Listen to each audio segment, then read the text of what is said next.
On a scheduling note, tomorrow, President Trump will travel to the great state of Florida to attend the opening of a new illegal alien detention center located at Dade Collier Training and Transition Airport alongside Secretary Kristi Noem, Governor Ron DeSantis, Congressman Byron Donalds, and other state and local leaders. We hope to see many of you there.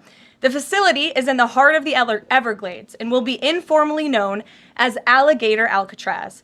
There is only one road leading in, and the only way out is a one-way flight. It is isolated and surrounded by dangerous wildlife and unforgiving terrain.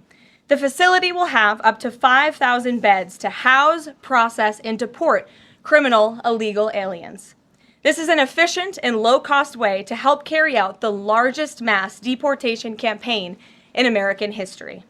We are truly coming off a historic week of President Trump racking up win after win on behalf of the American people. President Trump restored peace through strength and acted decisively as commander-in-chief to obliterate the immediate threat of the Iranian regime's nuclear capabilities and then brokered a ceasefire between Israel and Iran, which continues to hold. Then, the president traveled to the Netherlands and achieved a monumental win for the United States and the NATO alliance by getting our allies to dedicate 5% of their GDPs to military spending.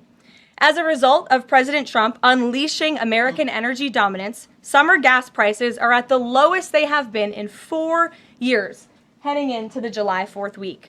And with the incoming Trump economic boom, the stock market continues to roar back, with the S&P 500 and the NASDAQ both hitting record highs. And on this point of an economic boom, I bring to you original correspondence from the President of the United States to our Fed Chair, Jerome Powell. As the president has consistently stated, the American economy is booming. And there were so many economic analysts who said that this president's policies would drive our economy down, when in fact we have seen the opposite. We've seen a massive deregulation campaign take place.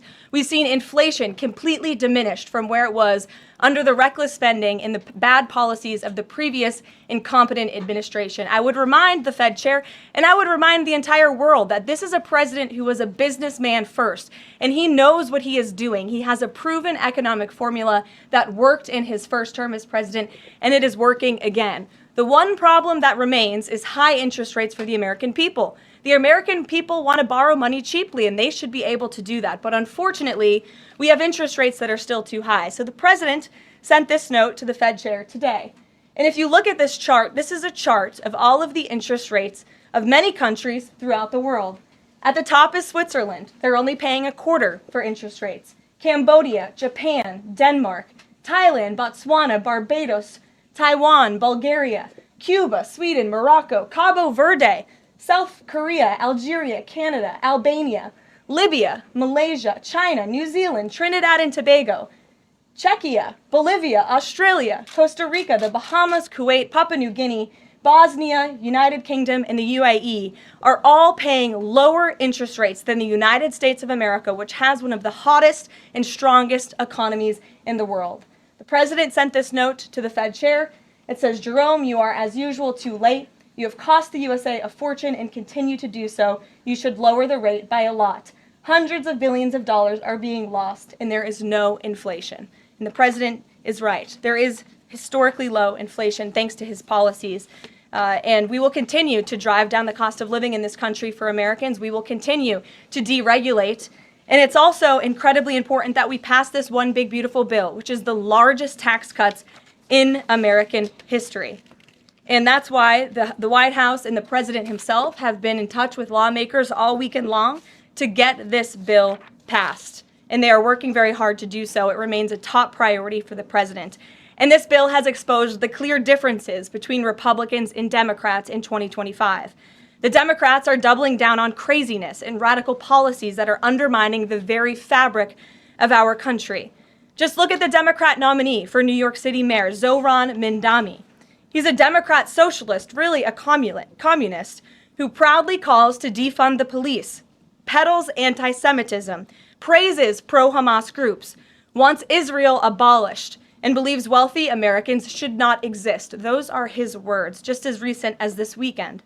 Meanwhile, under President Trump's leadership, Republicans are fighting tirelessly for everyday, middle-class, working Americans who re-elected this president.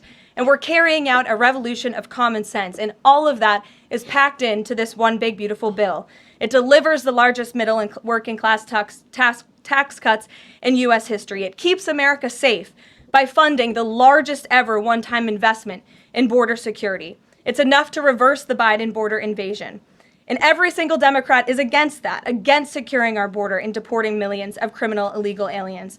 The One Big Beautiful Bill also strengthens and protects Medicaid benefits, despite what Democrats are saying, for eligible American citizens who rely on it, like pregnant women, children, seniors, and people with disabilities, by eliminating waste, fraud, and abuse that threaten to destroy this program that was intended for the most vulnerable in our society. And every single Democrat in Congress is against rooting out that waste, fraud, and abuse and blocking the 1.4 million illegal aliens who are currently improperly receiving these benefits that should be going to American tax-paying citizens.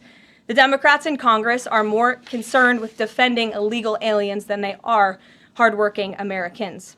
And the Big Beautiful Bill also revitalizes our military and enhances our defense capabilities, protects our country from emerging new threats by funding a cutting-edge missile defense system called the Golden Dome.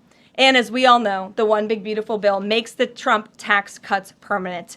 The White House and the president are adamant that this bill is passed and that this bill makes its way to his desk. Republicans need to stay tough and unified during the home stretch, and we are counting on them to get the job done.